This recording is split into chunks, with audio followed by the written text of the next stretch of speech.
정신적으로 그리고 신체적으로 위험에 놓일 가능성이 있다면 그야말로 정말 멘탈 붕괴 상황이 올 것 같은데요. 가정폭력은 명백히 범죄 행위입니다.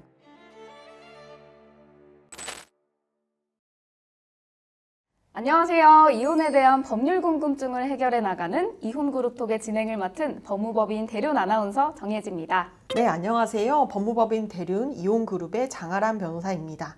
네, 변호사님.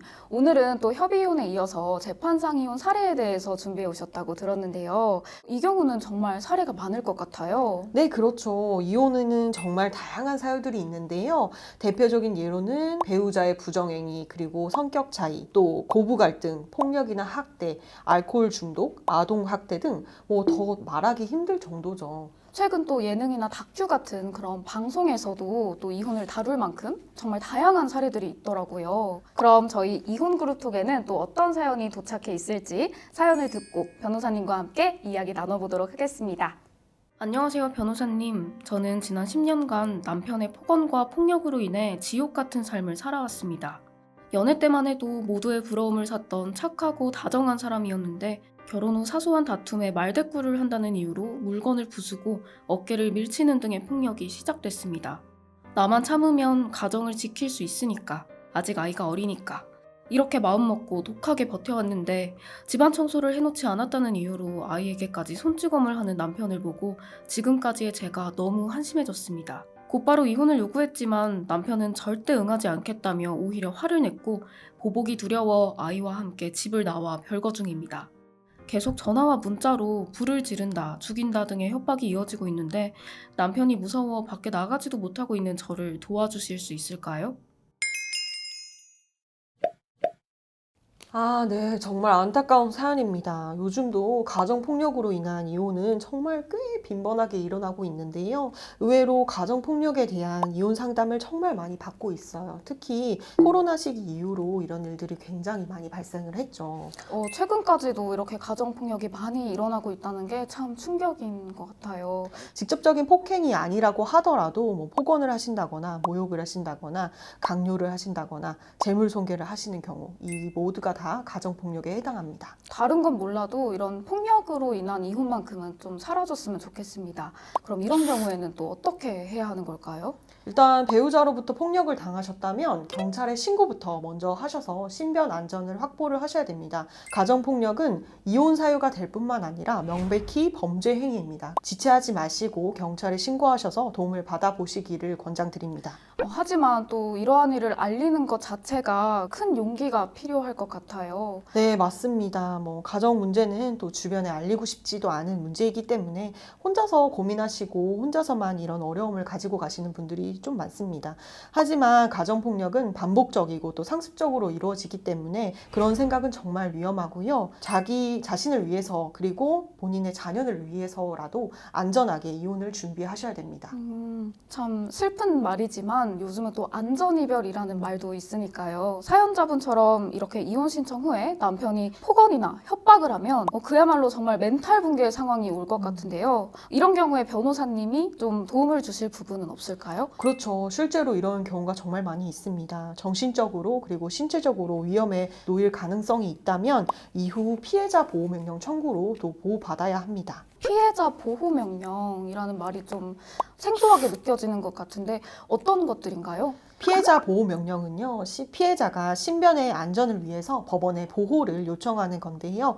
가정폭력 행위자에게 퇴거, 그러니까 나가라는 거죠, 집에서. 그리고 격리, 접근 금지, 그리고 친권 행사의 제한, 면접 교섭권 제한 등이 있습니다.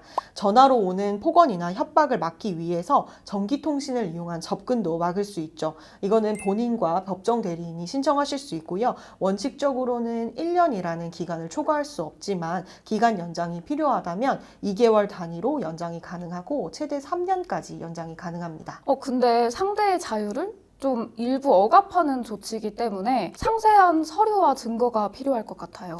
네, 우선 피해자 보호명령 청구서를 작성하셔야 되는데요. 제가 이렇게 가져와 봤습니다. 피해자 보호명령 청구서를 보시면 보호처분의 종류가 좀 나와 있습니다. 이 중에 필요하신 부분들에 체크를 하셔서 신청을 하시면 되고요. 제2조, 제1호의 전기통신을 이용한 접근 금지 같은 경우에는 이메일이나 휴대폰 번호를 적으시면 됩니다. 그리고 청구 사유도 필요한데요.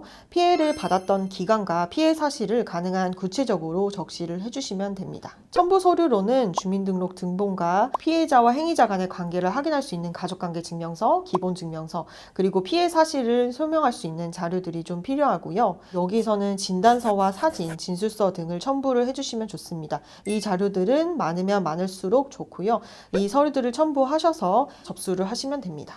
혹시 피해자 보호 명령을 상대가 지키지 않으면 어떡하죠? 보호처분이 확정이 되고 나면 법원에서 보호처분이 이행이 되고 있는지에 대한 집행 감독이 시작이 되는데요. 만약에 이행을 하지 않았다면 징역 또는 벌금형에 처해지게 됩니다. 그럼에도 불구하고 이제 의뢰인의 정신적인 공포가 심하거나 가해자가 명령을 어기는 등 신변의 위험이 있다고 판단이 되면 저희 의뢰인 분들께는 저희 법인에서 제공하는 경호 서비스를 권유드리고 있습니다. 대통령이나 연예인들이 받는 그런 거 말씀하시는 건가요? 네, 맞습니다. 최근 일반인들도 여러 가지 사정으로 인해서 많이 사용하고 있는 서비스입니다. 경찰이 24시간 피해자와 함께 동행할 수 없기 때문에 불안해하시는 분들이 많이 계신데요. 그래서 의뢰인이 직접 경호업체를 알아보시기도 합니다. 법무법인 대륜에서는 이런 번거로움과 의뢰인의 안전을 위해서 경호센터를 마련하게 되었고요. 필요시 사건과 연계하여 좀 더 안전한 서비스를 제공해드리고 있습니다. 지금 사연자분께 정말 안성맞춤인 서비스 같은데요. 그럼 안전을 확보한 이후에는 또 어떤 일들을 진행해 나가야 할까요? 안전을 확보하셨다면 이제는 증거를 수집하셔야 됩니다. 우선 가장 쉬운 방법은 피해 부위와 손상된 물건의 사진을 찍어두는 겁니다. 피해받은 상처 부위가 아니라 좀 손상된 물건도 사진을 찍어 놓으면 도움이 되나요? 물건을 던져서 손괴하는 행위도 가정폭력에 해당하기 때문에 당시의 상황을 촬영해 두시면 훨씬 유리합니다. 또 병원을 통해서 상해 진단서를 발급받으셔야 됩니다. 병원에서는 진단서의 발급 목적을 물어보면 부끄러워서 이를 절대로 숨기지 마시고 배우자에게 폭력을 당했다고 사실대로 솔직하게 이야기하셔야 됩니다. 소견 부분의 경위를 구체적으로 기재해 주실 것을 요청을 하시면 더욱 도움이 되겠죠. 그리고 중요한 것은 일반 진단서가 아니라 상해 진단서로 발급받으셔야 됩니다. 일반 진단서랑 상해 진단서랑 다른 건가요? 네, 일반 진단서는 단순한 의료 기록을 증명하는 문서이기 때문에 병명이나 진료 내용 정도만 기재되어 있습니다. 그래서 법적인 효력을 갖기가 좀 어려운 부분이 있죠. 상해 진단서는 상해 부위와 상해 정도, 그리고 치료 기간, 저희가 흔히 말하는 전치 몇 주 이런 것들이 좀 기재가 되어 있습니다. 그래서 훨씬 더 정확하고 유리합니다. 이런 진단서는 경찰, 검찰 조사 시에도 증거로 사용할 수 있고요. 발급 비용이 일반 진단서보다는 조금 비싸지만 그만큼 확실한 효과가 있습니다. 근데 눈에 보이지 않는 상처라면은 그럼 좀 불리하게 될까요?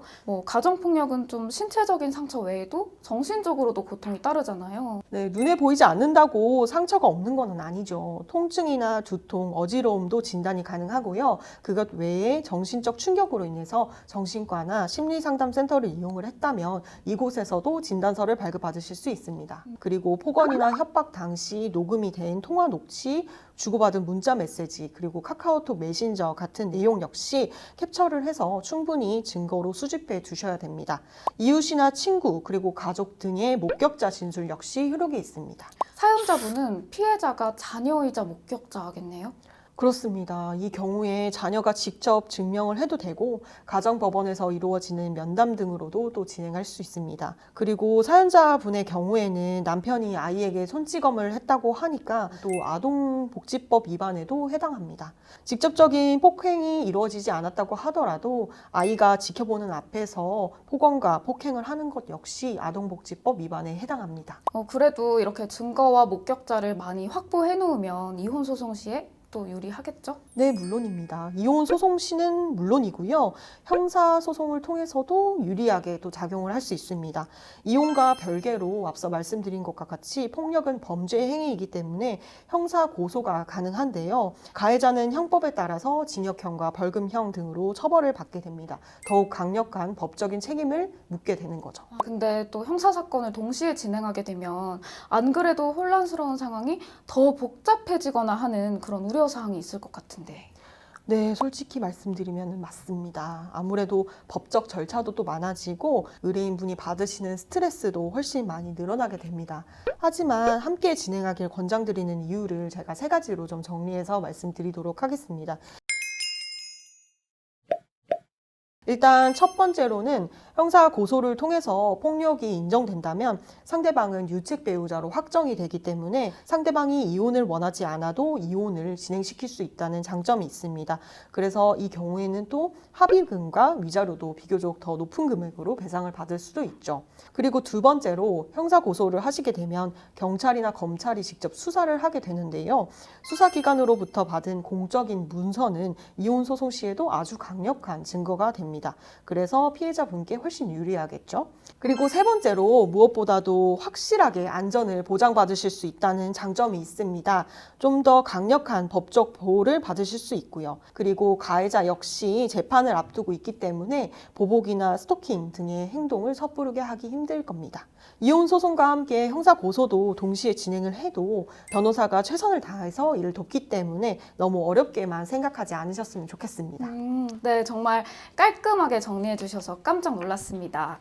근데 지금 사연자분은 또 아이가 있으시잖아요. 이런 경우에는 좀 당연히 양육권을 가져올 수 있는 걸까요?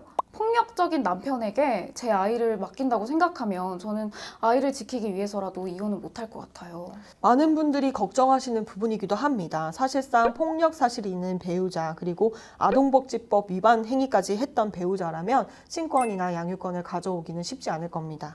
너무 다행이네요.